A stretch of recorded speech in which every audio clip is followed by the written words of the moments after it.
did the night shift, cleaning the bathrooms also, and all that stuff in the petrol station. But so I went to the guy who services my motorcycle. I said, "You need a hand." He says, "What do you mean?" I said, "I would like to be an apprentice." He says, "I won't pay you." I said, "That's fine." And then I moved into a corporate world, into a call center for customer sales. Ego was preventing me from putting food on my table. And I had a responsibility towards my family and my kids. Nobody else would come and put food on my table. I had to do that. So I saw my ego, which was my downfall. I think I would have signed some 18 films after that. And I paid back the advances also of some 16 odd films. Because I think 1 or 2 films of mine didn't do well and all the producers got cold feet.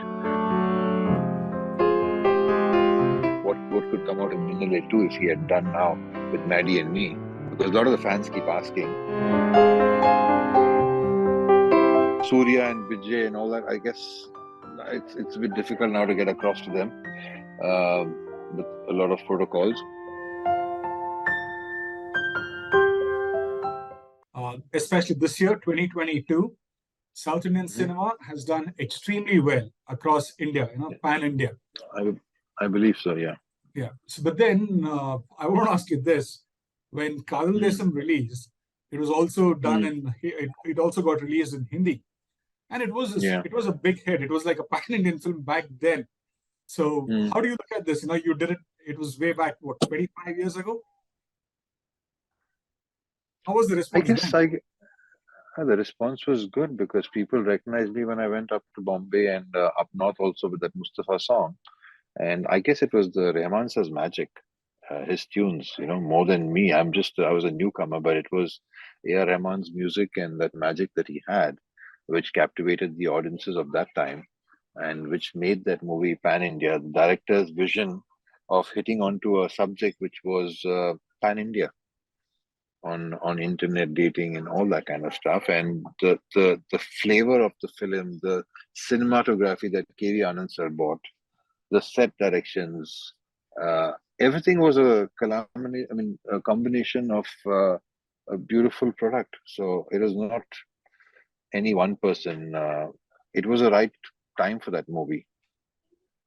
And now also when there's a movie which are pan-India, I've always believed, even when I was not an actor, that if you have a good script, that's what is required, not a hero. A hero cannot make a film run. How much of a big he might be a super duper hero, a box office hit or whatever, but if the script is bad, it will not run. It has to be the script. It has to be that script and teamwork. So I always lean towards that.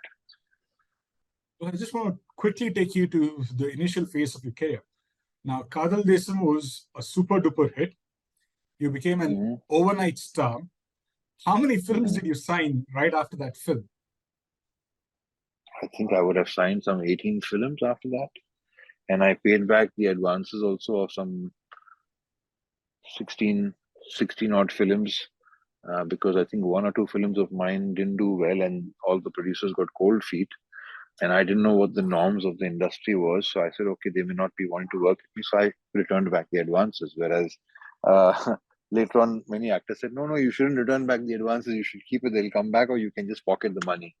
So I said, no, if I'm not doing the film, then that money is haram for me. So I can't keep it. I have to answer my God when I die. I've taken someone's money and kept it. So I returned. So I got to know I was the only artist at that time who gave back so many advances. And I had one producer who went through a very bad phase many years later, and he came and told me after some 5-6 years, so I've given you an advance for a Telugu film. I'm in bad need.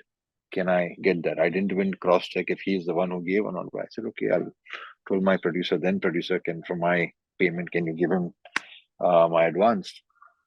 And that man just fell down and cried, and he just blessed me. So I guess I have survived here in the industry with people's blessings, love and goodwill.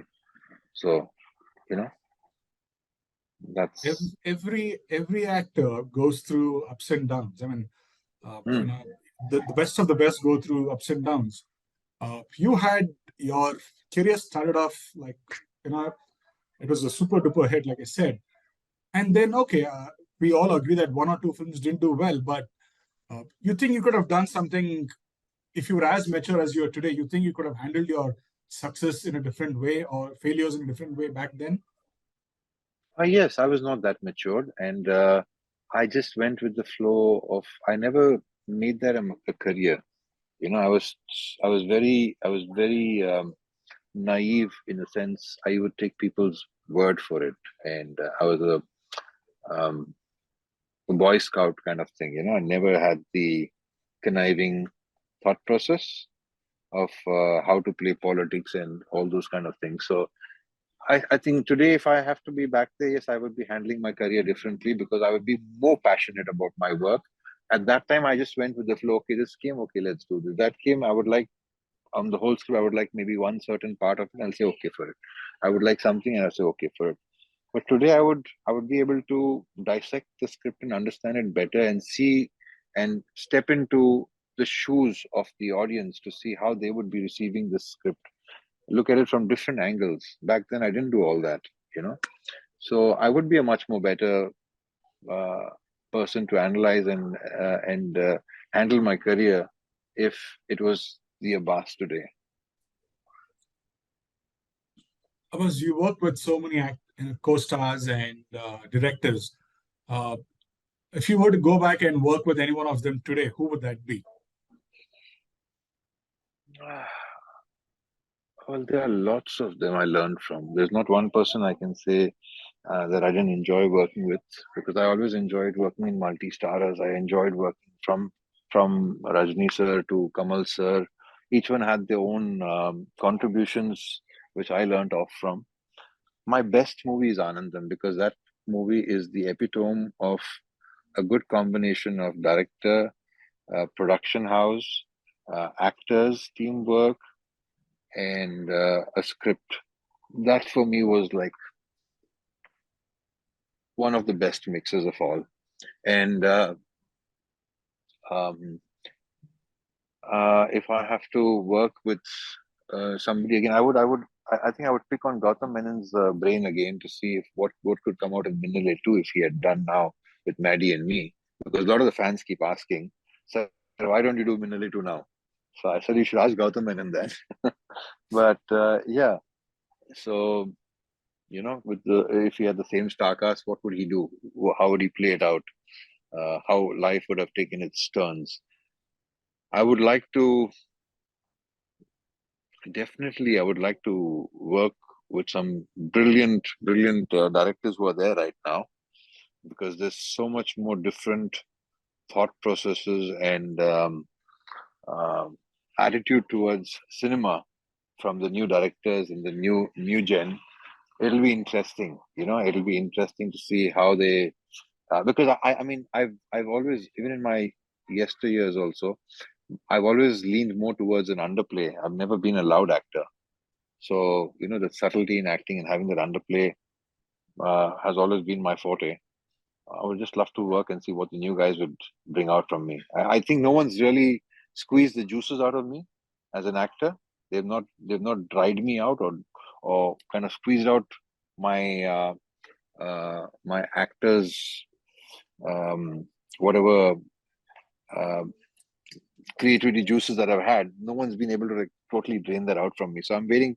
Maybe I might find some director who can get that all out.